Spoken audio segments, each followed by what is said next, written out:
Oi, pessoal. Estamos aí mais uma vez, né? Mais uma semaninha. Aí, deixa eu botar aqui. Aí, é melhor que vocês me vejam. Vamos dar continuidade, tá? A nossa correção, né, dos exercícios de semana passada, né? Quando a gente completou aí o conteúdo das vozes verbais, né? Eu dei um resuminho básico para vocês, né, de tudo que a gente já viu sobre, né, este conteúdo. Então, agora a gente vai terminar de corrigir esses exercícios, tá, que eu passei para vocês na semana passada para terminar em casa, né, do que a gente já estava fazendo na semana anterior. Então, agora a gente vai corrigir e vai fechar essa parte aí das vozes verbais, tá? Então, peguem o livro de vocês, abram na página 29 para a gente poder ir prosseguir com a correção. Aí, pessoal, na semana que vem a gente já começa conteúdo novo, tá? Só lembrando aí a vocês, a gente vai entrar aí com o complemento nominal. Não sei se Beatriz, né, passou alguma coisa para vocês já relacionado ao complemento nominal. Aí, semana que vem a gente já entra aí nesse conteúdo, tá? Vamos lá, página 29. A gente parou na quinta questão, né, da página 28 aí. Só que tem a letra A, B e C dessas questões, tá? E a gente vai, né, resolver agora, corrigir essas que ficaram faltando, tá? Vamos lá. Página 29, letra A. Quem está sem o livro, tenta acompanhar aí na imagem, porque aqui para mim parece a imagem perfeitamente. Eu não sei o que foi que eu falei com vocês hoje de cedo, que eu não sei o que acontece, que quando eu tiro do aplicativo e jogo pro WhatsApp, a imagem fica toda distorcida. Eu não sei o que aconteceu. Não sei, sinceramente, porque eu apenas, né, diminuo os dados do vídeo e recorto e mando. É só isso que eu faço. Então, eu não sei nesse processo aí entre passar do aplicativo para o WhatsApp se muda alguma coisa. Mas eu só tenho essa opção por enquanto, entendeu? Então, qualquer imagem que eu fizer pelo celular e usar esse recurso vai ficar desse jeito. Porque aqui pra mim tá aparecendo perfeitamente. Daqui onde eu tô, eu consigo ler o que eu tô vendo, o que está aí na foto. Entendeu? Então, eu não sei realmente o que aconteceu, né, das últimas vezes aí, tá? Mas vamos levando aí na boa. Se ficar muito ruim, eu vou colocar essa foto lá no grupo, tá? No WhatsApp. Que aí vocês podem, né, verificar melhor a imagem e comparar aí na correção de vocês. Até porque a gente está corrigindo oralmente, então dá para acompanhar, tá bom? Vamos lá. Quinta questão, letra A. Ambas as orações, aquelas anteriores, tá? Da página 28 da quinta questão, poderiam ter sido escritas na mesma voz verbal. No entanto, optou-se pelo emprego de vozes verbais diferentes. Que efeitos de sentido essa escolha produziu na primeira e na segunda oração? A primeira oração, que é essa daqui, ó, o samba enredo Vinícius, Paixão, Poesia e Carnaval, foi cantado por Ito Melodia. Essa é a primeira oração. O que aconteceu? Ela está na voz passiva, dando ênfase ao samba enredo e não à pessoa que o cantará. Ou seja, então ela, né, sofreu, né, a ação. Ela poderia, né, ter ficado no mesmo sentido da voz verbal, né? Mas ali nesse caso ela sofreu a ação, né, praticada pelo verbo, que é o que a voz passiva faz, né?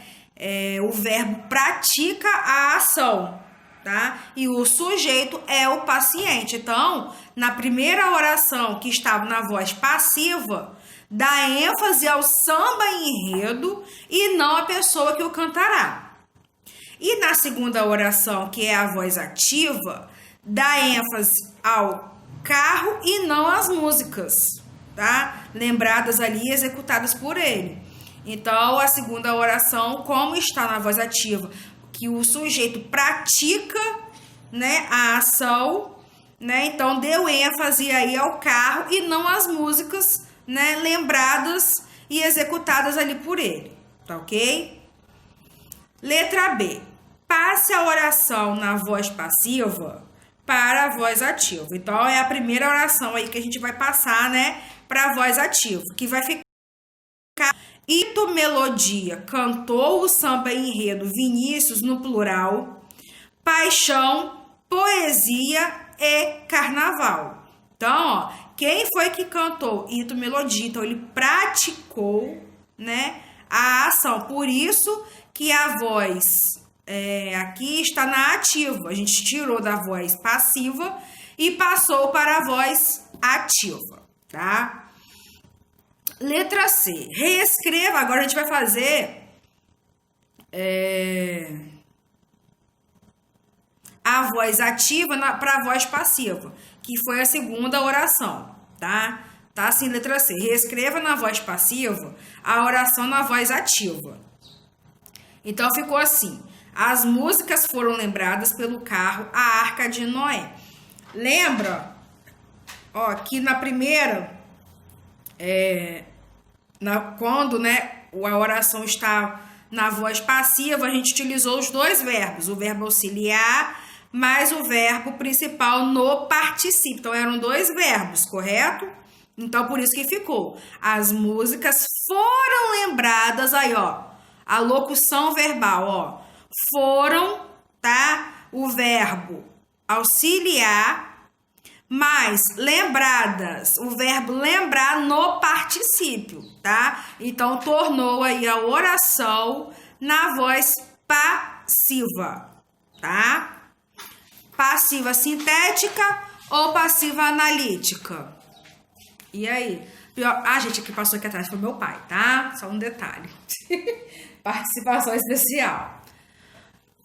Pra gente poder lembrar a regrinha, né? A voz passiva é aquela em que ocorre o verbo, né? A locução verbal, a voz analítica, tá? A locução verbal, que foi nesse caso aí, né? Do verbo auxiliar mais o verbo, né, principal no particípio. E a voz passiva sintética é quando a gente utiliza o verbo, né, mais o pronome apassivador se, tá bom?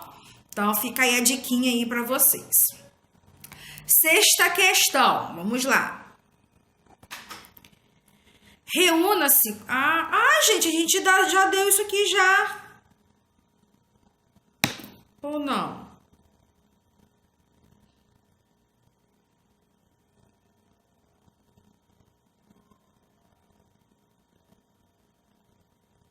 Eu acho que foi só impressão minha, não lembro, sinceramente. Mas vamos lá, só pra gente poder relembrar mesmo. E a gente dá continuidade. Eu acho que eu só pedi pra vocês fazerem em casa, né, pra casa. Mas vamos lá. Reúna-se com o colega, a gente não vai reunir com ninguém, e completem as frases a seguir com as formas verbais entre parênteses, conjugadas no presente do indicativo e acompanhadas do pronome se. Lembre-se de fazer a concordância verbal quando necessário. Lembra da concordância verbal que eu falei com vocês? Que se o verbo estiver no plural, o sujeito também estará no plural. Se o sujeito estiver no singular, o verbo também ficará no singular, tá? Eu lembro que eu falei isso para vocês. Em algum momento falei, né, que o verbo precisa concordar com o sujeito, tá? Então, vamos lá. Outro detalhe importante. Toda vez que uma frase, uma oração ou algum termo começar com o verbo mais o pronome ser, o pronome ser nunca se inicia uma frase, ou algo, um termo ou alguma oração com um pronome, né, oblíquo. O verbo vem antes, tá? Nesse sentido, inícios de frases, orações, etc. Sempre, tá? Sempre. O pronome vem depois, tá? Nesse caso aí, né? É o verbo mais o pronome ser. Então, não se inicia, tá? As frases, as orações com pronomes, esses pronomes oblíquos, tá? Então, inicia aí com o verbo, tá? Então, ó, na letra A, verbo encontrar, né? No presente do indicativo, mais o pronome ser. Livros de José Saramago em todas as livrarias. Livros é o sujeito, tá, da oração, então o verbo tem que ficar também no plural. Então vai ficar eles, né, os livros encontram-se livros de José Saramago em todas as livrarias, tá? Letra B. De escritores para a redação do jornal. Verbo precisar, tá? De escritores para a redação. A redação do jornal é que precisa de escritores. Então, né, o verbo vai ficar no singular. Então, precisa-se de escritores para a redação do jornal, ok?